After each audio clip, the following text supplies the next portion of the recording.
It never occurred to me what being healthy or unhealthy was. As a young man, I'd always been active. I played basketball at least 4 days a week, sometimes for the better part of a day. My job has always been somewhat physically demanding, and it kept me on the go. It never occurred to me that as I got older, I became less active. Seems like in America, the older you get, the less you do. And that's just the way it is.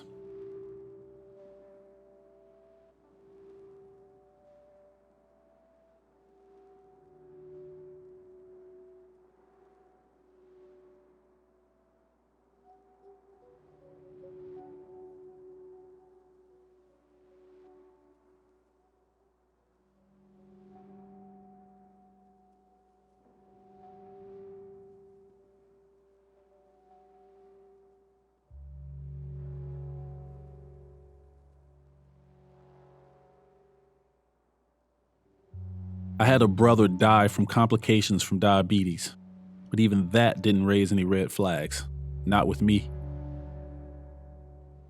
Then, in June 2019, I had what I can only describe as an awakening. I was at work and I felt a sharp pain in my chest. It was like nothing I'd ever felt before. I immediately took myself to the hospital. They did an EKG, X-rays, and blood work. I wasn't having a heart attack. I found myself right back at the hospital a month later. Same symptoms, same fear, same result. No heart attack.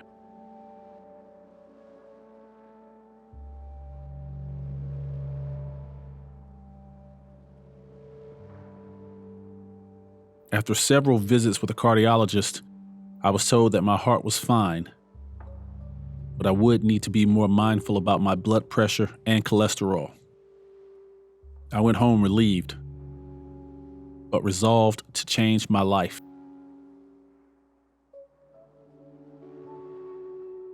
I started walking and watching what I ate. I made better choices. But one day, while sitting in my favorite chair, my granddaughter, who was playing with the toys on the floor, looked up at me and she said, "Granddad, I missed you when you were in the hospital."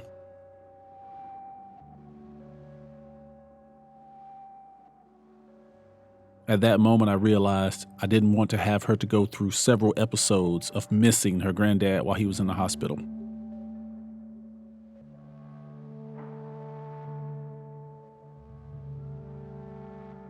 I decided to add running to my regimen.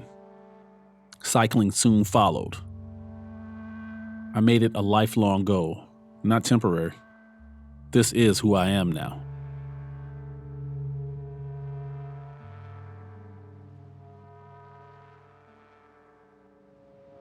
Black health matters, plain and simple.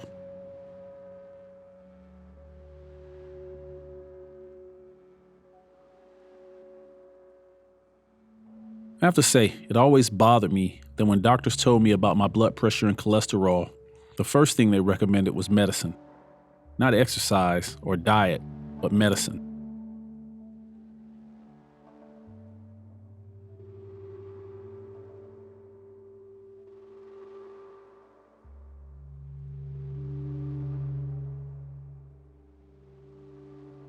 We have to be educated in the ways to live healthier lives.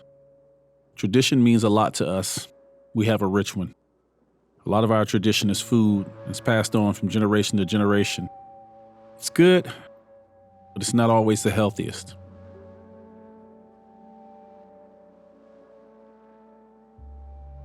African American adults are 60% more likely than non-Hispanic white adults to have been diagnosed with diabetes by a physician.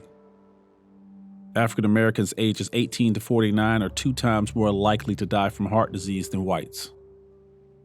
African Americans ages 35 to 64 are 50% more likely to have blood pressure issues than whites. African American adults had the highest prevalency of obesity overall, followed by Hispanic adults and non-white adults.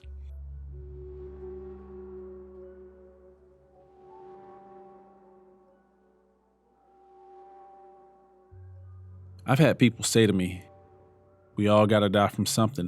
Why not enjoy life? Do what you want, eat what you want. Really? Yeah, everyone dies. Not to sound cliche, but not everyone truly lives.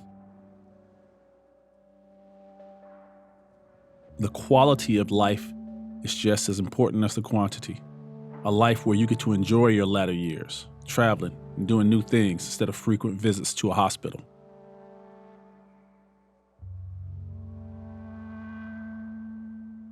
It's a vicious cycle, but it can be broken.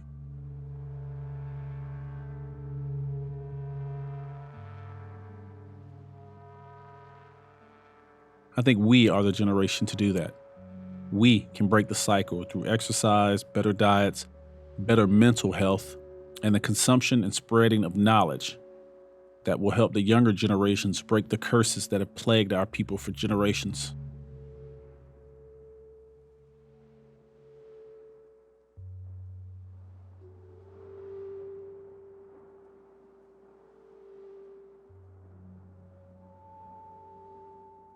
We can't keep blaming our condition on the past or the way things were. Things change. We change. All health matters. I just happen to be Black. So if my family's health matters, then that must mean that Black health matters. Walk, run, ride, and live.